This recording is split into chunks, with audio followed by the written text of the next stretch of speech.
You'll stand right up here next to me. Hello, everyone. Thank you very much for being with us on this Friday. I have with us today the brand new Deputy Chief of Winter Haven, Vance Monroe.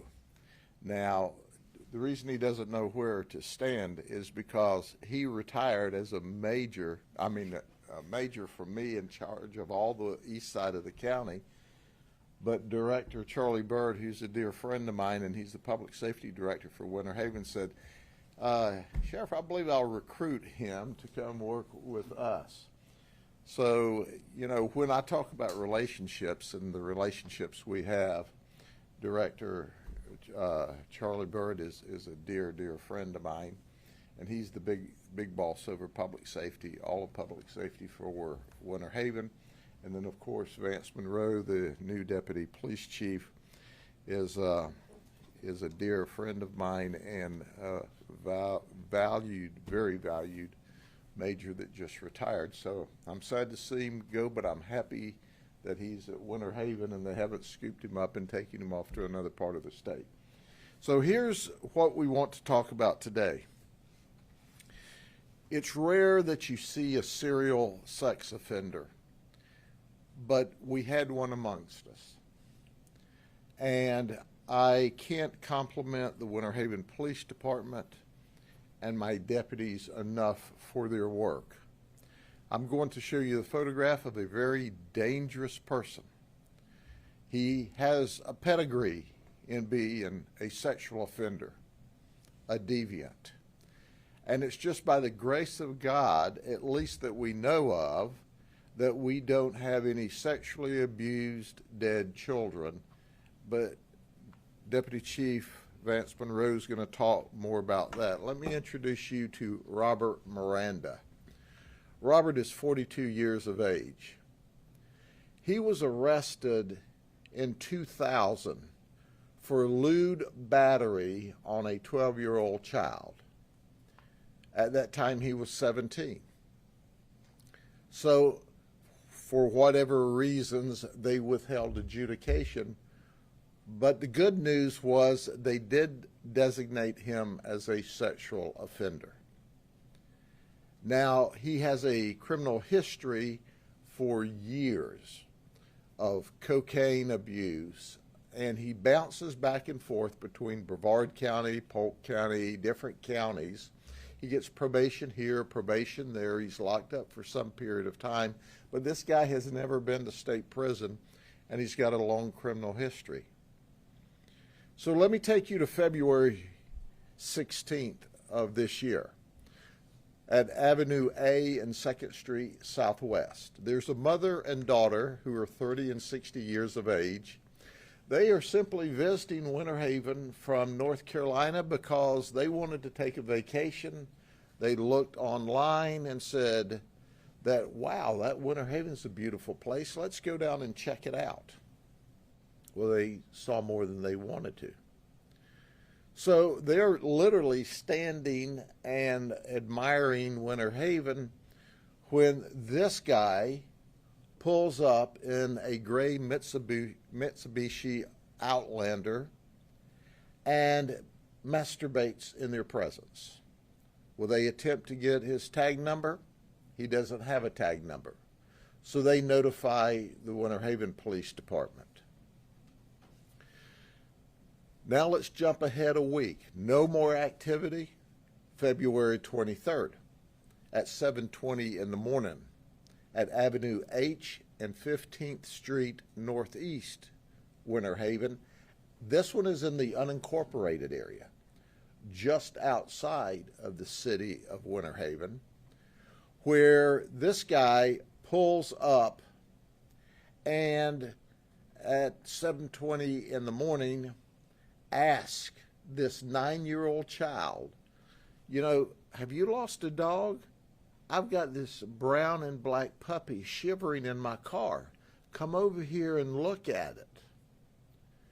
Well, even at that age, she ran. She ran to a neighbor. She was out waiting to go to school. She ran to a neighbor to report this guy who reported that information to us. Then just a few minutes later at 7:40, he shows up again at Avenue J Southeast and 4th Street inside the city. Now understand, between the city and the county is just like a street or two.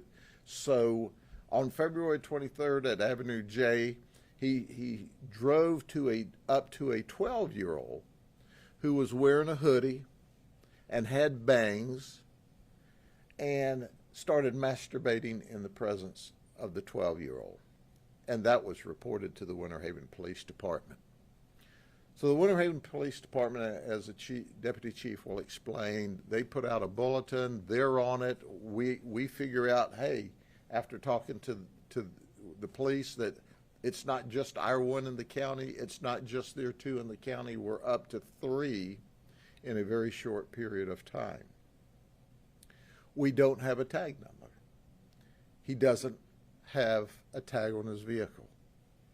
Now, folks, when we saw this pattern of activity, there is normal criminal conduct that we all deal with, and when you look at the 3 of us, I like to think of me as the youngest of the 3, but when you look at the 3 of us, we've got 100 years of experience in this business, more than 100 years of experience. We knew immediately that we were dealing with a deviant, that a dangerous deviant.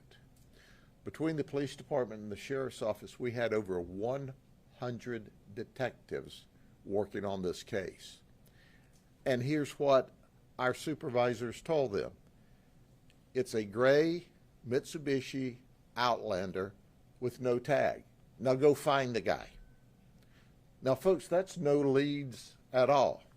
He's supposed to be in his 20s or 30s. He's wearing all black. When he does these things, he's wearing black shorts, black shirts, and a black or dark colored mask. And the detectives start to work. They piece together video that all of the detectives working together, they piece together videos. And on one piece of video in another part of town, guess what? We found a tag number. So I want to stop for a moment, and I want to congratulate and thank the business owners of Winter Haven. When you put that video in place to protect your customers, to serve your customers, to protect your business, you all collectively stopped a serial sex offender and allowed that person to be caught. And I congratulate our business community. So we do this investigation. We have the tag number. It leads us to Mom. It turns out the family owns a used car auto auction between Haines City and Lake Alfred. And she has loaned this car to her son, who is an auctioneer. We find him in the car in Titusville. Now, I want you to think about this for a second. That's how awesome all of our detectives working together and the strength of our partnerships working together in fast order. We found a guy on the other side of the state that was an imminent danger to the children here in Polk County. We then learned, obviously, and his mother told us, hey, he's a registered sex offender. And we arrested him on March the 1st in Brevard County and served search warrants at his house. Guess what we found? Newsflash, black surgical mask. Then we did a search warrant on his Outlander, and guess what we found? Newsflash, more mask. One of them had what appeared to be polka dots from a distance, and there it was in the vehicle. Well, March 6th was his birthday, and that's the day he arrived at the county jail in Polk County. We moved him back over here 5 days later. That was only part of his birthday present, was to visit Gradytown. The other part of his present was our detectives, in addition to the sex offender violations, lodged attempted kidnapping charges. and lewd behavior conduct charges. Our goal is to lock him up for the rest of his life. We were able to enhance these charges because he was wearing a mask when he committed the crime. Our state attorney, Brian Haas, is simply the very best. He and his office recognize how dangerous this person is, and now he's locked up. But for the remaining information, I want to turn it over to Deputy Chief Vance Monroe, and then the director is going to talk to us a little bit. Thank you, Sheriff. I want to reiterate something that the sheriff said here. It was a great partnership with the Polk County Sheriff's Office and the Winter Haven Police Department. The winner here are the citizens of Polk County and the citizens of Winter Haven. Without this partnership, we would have a deviant running around our particular city. But along those lines, let's talk about something else. Mr. Miranda had access to these vehicles through that auction. So where did he go? In Central Florida was his playground. So I think we need to have these other agencies, other jurisdictions, they need to look at some of their particular crimes in their particular areas and see if Mr. Miranda, or if they had crimes where an individual came up and tried to solicit children, adults, tried to get them to go into their vehicles varying times of days, or school bus stops, or any other locations, and trying to solicit anyone else. Because Mr. Miranda did not discriminate. As you saw, the first two individuals were adults. Then it escalated. We are fortunate with the hard work of the detectives of the Polk County Sheriff's Office at the Winter Haven Police Department that we were able to capture this deviant. Like the sheriff said, like I said, it was great teamwork on our part with our organizations. And I'm proud of that work, and especially with the sheriff at the lead, because we know how the sheriff feels about anyone coming in our county messing with anyone in Polk County. Now rest assured, if you step in Winter Haven, I'm pretty sure the feelings are going to be pretty much the same as sheriff.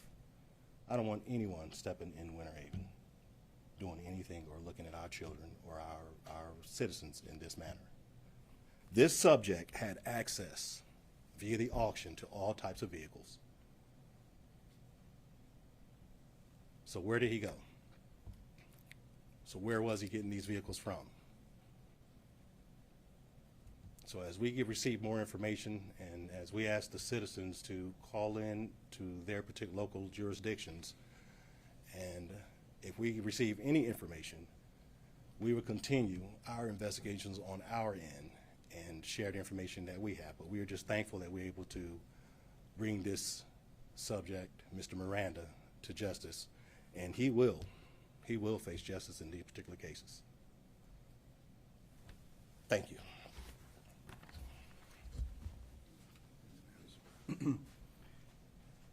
First, I just want to say thank you to all of everyone's hard work for putting this guy, getting him identified and putting this guy where he needs to be.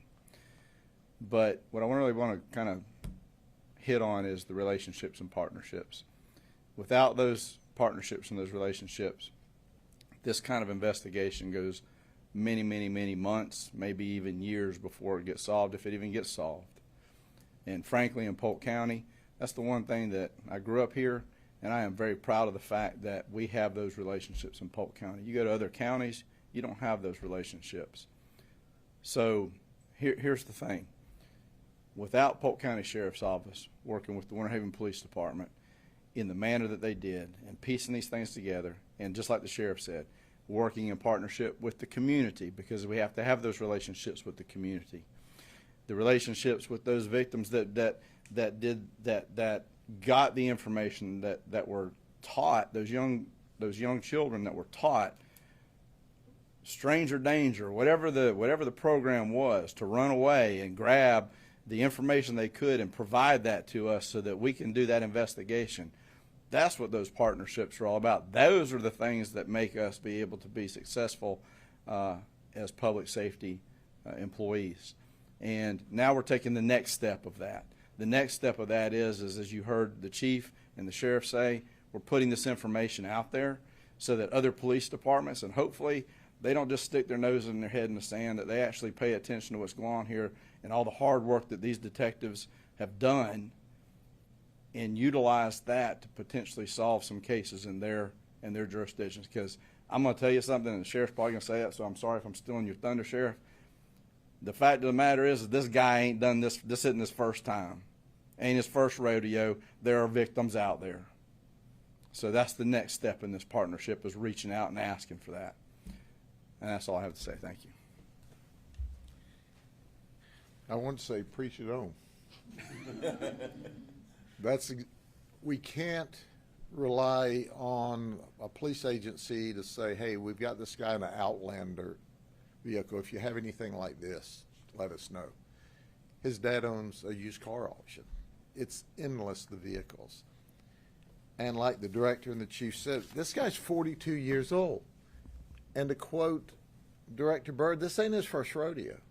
There are other victims out there. What we don't know is, are there dead children someplace around this state with detectives working around the clock trying to figure it out with another vehicle with no tag on it, with a similar MO? That's our big fear, is what else has he done, because he has.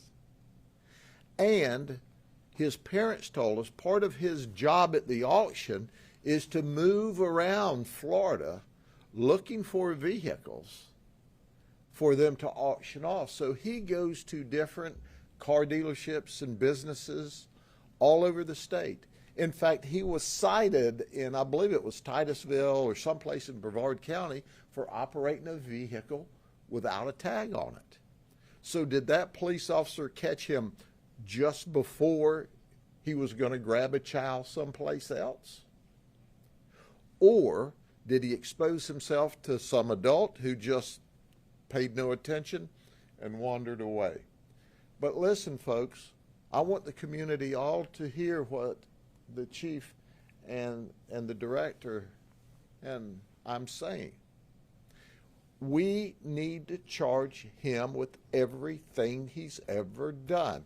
If he gets out again, he'll be after your kids again. And that's a guarantee, because that's who he is. Any questions for us? Sheriff, I just wanted to ask you, what was your reaction to seeing the surveillance footage? I was first excited that we had the surveillance footage, and you'll be able to see some of it. You can see how strategic and stealthful he was in his conduct, where he would take the tag off and back around, and he kind of hid the car so he could put the tag back on it, and the tag was off when he would actually go to his prey. This guy planned his events in advance. That's why I think there's a real possibility of a lot of other events. I pray that there's no dead children, dead and sexually abused children in the group, but this guy has been doing this for a while. That, once again, there's 100 years of law enforcement experience here. We've been there, done that, investigating these kinds of people in the past. They are rare, but they are real and they are dangerous. You've already spoken to this, but I think people may hear 100 detectives, expelled a lot of resources on this. Obviously, you were trying to prevent the worst. You thought that the worst was possible.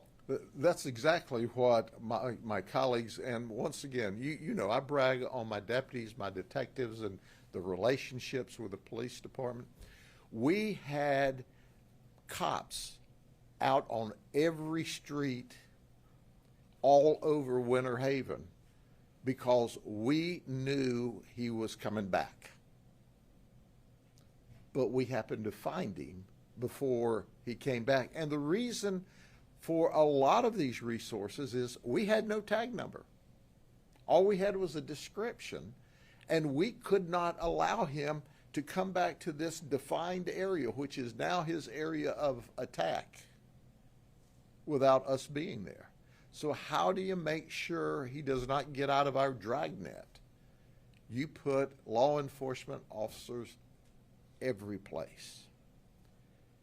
And I thank God for our detectives that found him before he got a child that we know of. He may, I suspect he may have abducted a child someplace in the state, and we are unaware of it. Yes, ma'am. You may have already addressed this, but why was the Winter Haven area his chosen area? Or He lived in Titusville, but his mom and dad own the dealership in Haines City, between Haines City and Lake Alfred.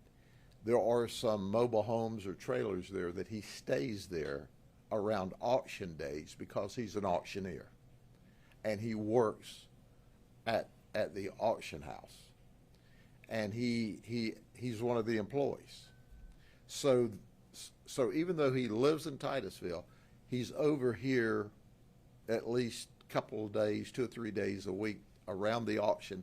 Then he travels all throughout Central Florida in order to try to find vehicles for the auction. So that's why it's wherever he happens to be at that moment in time. Anything else? Y'all have a great weekend and help us with this, because he's been here before, someplace. Take care.